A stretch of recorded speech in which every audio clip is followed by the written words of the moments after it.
दोस्तों, आज मैं जिस विषय में बोलूँगा वो थोड़ा सा हटके है। हटके इसीलिए क्योंकि आज मैं एक मराठी चैनल में काम करने वाले आईटी सेल के एक पत्रकार की बात करूँगा और दूसरी सरकारी विभाग आरपीएफ में काम करने वाले एक कांस्टेबल की बात करूँगा और तीसरी कि सत्ता पक्ष में विराजमान पार्टी के एक मनोनीत नगर सेवक के विषय में 3 लोगों के विषय में मैं आज इस वीडियो में बोलूँगा, जिसे आप लोगों को सुननी चाहिए और इस वीडियो पर गौर करना चाहिए। ये तीनों सब्जेक्ट कई दिनों से मेरे समक्ष कई लोगों के माध्यम से मुझ तक पहुँच रहे थे, लेकिन इन तीनों सब्जेक्ट पे मैंने थोड़ी सी रिसर्च भी की और पर्सनली उन लोगों से बात करने की भी कोशिश की, लेकिन उनकी जो रवैया थी वो रवैया देखने के बाद मुझे नहीं लगता था कि जो सब्जेक्ट मेरे पास आया था उसका हल और कोई निकल सकता था। सबसे पहले मैं आज आप लोगों के सामने उस विषय को रखूँगा जो कोविड-19 से संक्रमित होने के बाद उनकी मौत हो गई। वो है वसई के रहने वाले एक सुप्रसिद्ध टीवी चैनल मराठी चैनल में के आईटी सेल में काम करने वाले युवक की, जिनको काफ़ी टाइम से बुखार आ रही थी, वो उनकी तबीयत ख़राब थी। उस युवक का नाम है रोशन डायस। रोशन डायस टीवी9 मराठी के आईटी सेल में काम करने वाला एक मामूली सा कर्मचारी था, जिनको अपने ड्यूटी के दौरान में काफ़ी टाइम से उनकी तबीयत ख़राब हो रही थी। उन्हें बार बार रह के बुखार आ रहा था।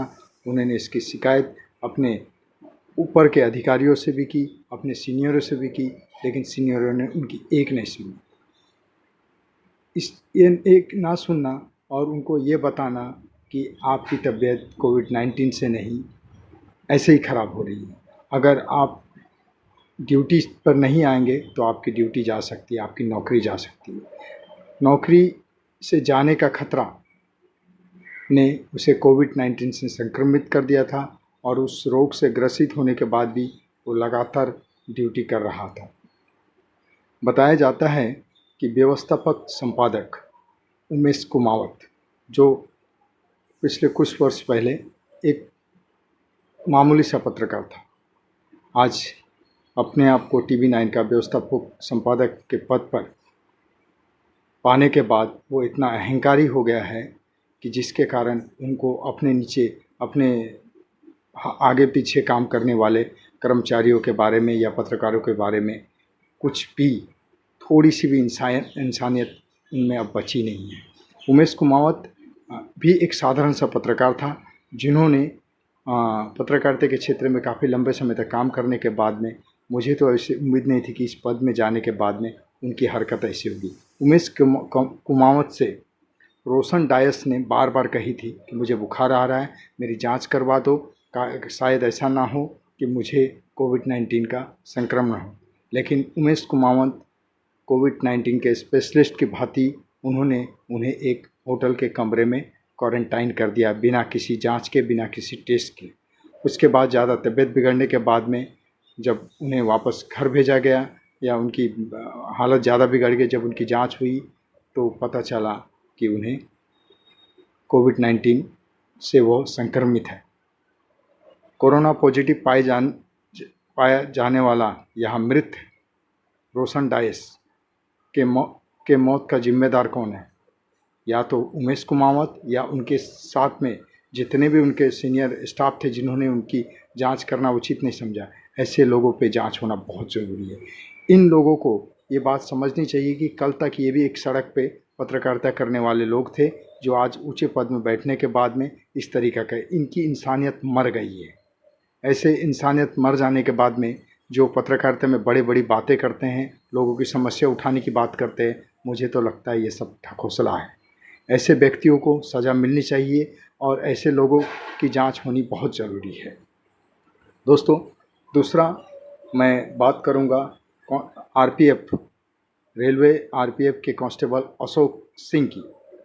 अशोक सिंह भी लगातार अपनी नौकरी ड्यूटी कर रहा था और उसे भी काफ़ी टाइम से उसकी भी स्वास्थ्य ठीक नहीं थी और उन्हीं के साथ ड्यूटी करने वाले एक व्यक्ति को कोरोना पॉजिटिव होने के बाद उन्होंने अपने आईपीएफ से बार बार निवेदन की थी कि मुझे मेरी जांच की जाए, मेरे परिवार की जांच की जाए। हो सकता है कि मुझे भी कोविड-19 का संक्रमण हो, लेकिन उनके आईपीएफ जो गुमान में रहने के कारण, अपने पद का घमंड होने के कारण उन्होंने साधारण से कांस्टेबल की कोई कीमत नहीं समझी और उन्हें फटकार लगा के कहा कुछ भी नहीं है ऐसा। जब कांस्टेबल की तबीयत ज़्यादा बिगड़ गई, उसकी जांच के लिए भेजा गया। उनके परिवार में एक छोटा सा 6 महीने का बालक था, उनकी भी जांच हुई और उन्हें जे अस्पताल में एडमिट किया गया। बच्चे की मौत हो गई। हालांकि अशोक सिंह की कोरोना पॉजिटिव नेगेटिव का रिपोर्ट आने के बाद में उन बच्चे की मौत तो हो गई, लेकिन बच्चे को उन तक नहीं सौंपा गया और ये भी नहीं बताया गया कि बच्चे को पॉजिटिव था या नेगेटिव, और जबरन उन्हें कोई फैसिलिटी नहीं दिए बगैर उन्हें यहाँ से विदा कर दिया।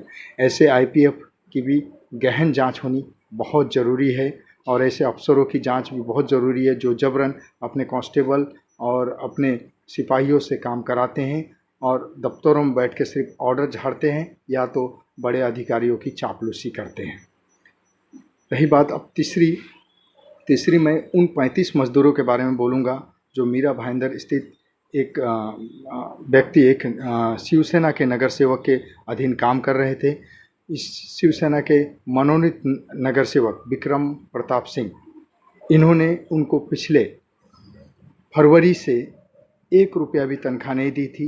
लॉकडाउन की इस तकलीफ़ में उन्होंने फरवरी से लेकर अब तक 1 रुपया भी नहीं देखा था और किस तरीके से अपने जीवन यापन कर रहे थे कि लोग परेशान थे। ये मामला भी काफ़ी दूर दूर तक गई, लेकिन किसी ने उनकी सुनवाई नहीं की। यह मामला संजय रावत तक भी गई। संजय रावत को मैंने खुद स्वयं मैसेज किया था। आज भी उन 35 मज़दूरों को कोई भी इंसाफ नहीं मिला है और मनोनीत विक्रम प्रताप सिंह ने अभी तक उनको कोई भी तनख्वाह देने की ज़रूरत नहीं समझी है। क्या ऐसे नेताओं की हमारे क्षेत्र में या हमारे देश में ज़रूरत है? अगर देश के नेता इसी तरीक़े के होंगे तो मैं तो समझता हूँ ऐसे नेता ना होना ही ठीक है। हालांकि मैं शिवसेना का फ़ैन हूँ। मैंने कुछ समय मैंने भी सामना जैसे अखबार पे मैंने काम किया है, लेकिन मैंने वहाँ पर ऐसा एटीट्यूड किसी का नहीं देखा जो आज विक्रम प्रताप सिंह जैसे मनोनीत नगर सेवक जो बताते हैं जिनके सिर पे प्रताप सरनाइक का हाथ है, और संजय रावत जी जैसे ने भी इस पे कोई कदम उठाने की कोशिश नहीं की। इन तीनों जिनके बारे में मैंने आज बोला है, इनकी तीनों की तस्वीर मैं आपको एक स्क्रीनशॉट के माध्यम से तीनों की जो आवाज़ उठी थी वो आप लोगों को दिखा रहा हूँ, कृपया देख लीजिए।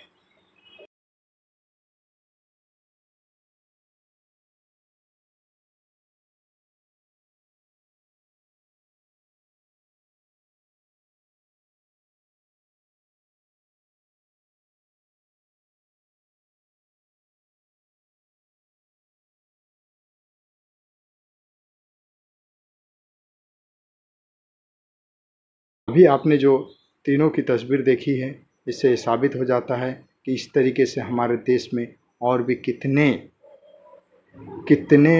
रोशनदायक होंगे, कितने मज़दूर होंगे जिनको तकलीफ़ है, और कितने अशोक सिंह जैसे कांस्टेबल होंगे पुलिस विभाग में और दूसरे विभागों में जिनकी ये परेशानी है और उनके उच्च अधिकारी उन पर ध्यान नहीं दे रहा है। सरकार से निवेदन करूंगा ऐसे लोगों की जांच की जाए और इन्हें कठोर से कठोर सज़ा दी जाए। धन्यवाद। जय हिंद, जय महाराष्ट्र।